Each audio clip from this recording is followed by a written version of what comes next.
Action.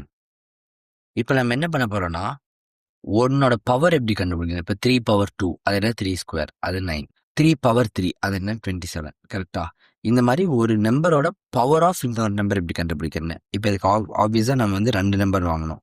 ஒன்று வந்து base, இன்னொன்று நம்ம அதை ரைஸ் பண்ண போகிற பவர், கரெக்டா? எக்ஸ் பவர் ஒய்ங்கிற மாதிரி இப்போ நம்ம பண்ண போகிறோம். புரியுது என்ன சொல்லிட்டு இருக்கேன்ட்டு? ஸோ இப்போ நம்ம எக்ஸ் பவர் ஒய்யை கண்டுபிடிக்கணும். அது எப்படி கண்டுபிடிக்கிறது? அதுக்காக இவங்க ஒரு ஃபங்க்ஷன் வச்சுருக்காங்க.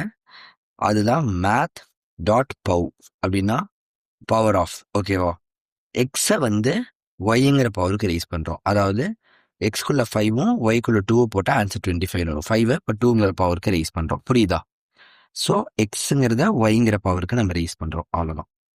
இப்போ இதை வந்து நம்ம சிஎல் பண்ணாதான் நமக்கு ஆன்சர் பிரிண்ட் ஆகும். ஸோ நம்ம சிஎல் பண்ணிக்கலாம். ஓகேவா? ரன் பண்ணி பார்ப்போமா? 7 பவர் 3 என்ன சொல்லுங்க பார்க்கலாம். என்னவா இருக்கும்? 344 சார். 340. ஓ ஆமாங்க சார். ஒரு நம்பர் லூட்டியா? ஆமாம் சார், 7 ஜிஹெச் கரெக்ட். ஓகே, இதுக்கு அவுட்புட் ட்ரேஸ் பண்ணுறது ரொம்ப சிம்பிள். இப்போ எக்ஸ்குள்ள என்ன போயிருக்கோம்? நான் 5 கொடுத்ததுனால 5 போயிருக்கோம்.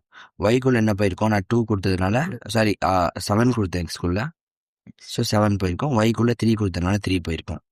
இப்போ மேத் டாட் பவர் என்ன பண்ணுவோம்னா, 7ம் நீங்கள் 3யும் கொடுத்தீங்கன்னா அது என்ன மாதிரி ரிட்டர்ன் பண்ணும்? இதை இத்தனை டைம்ஸ் மல்டிப்ளை பண்ணி ரிட்டர்ன் பண்ணும். 7 into 7 into 7. So 7 into 7 into 7.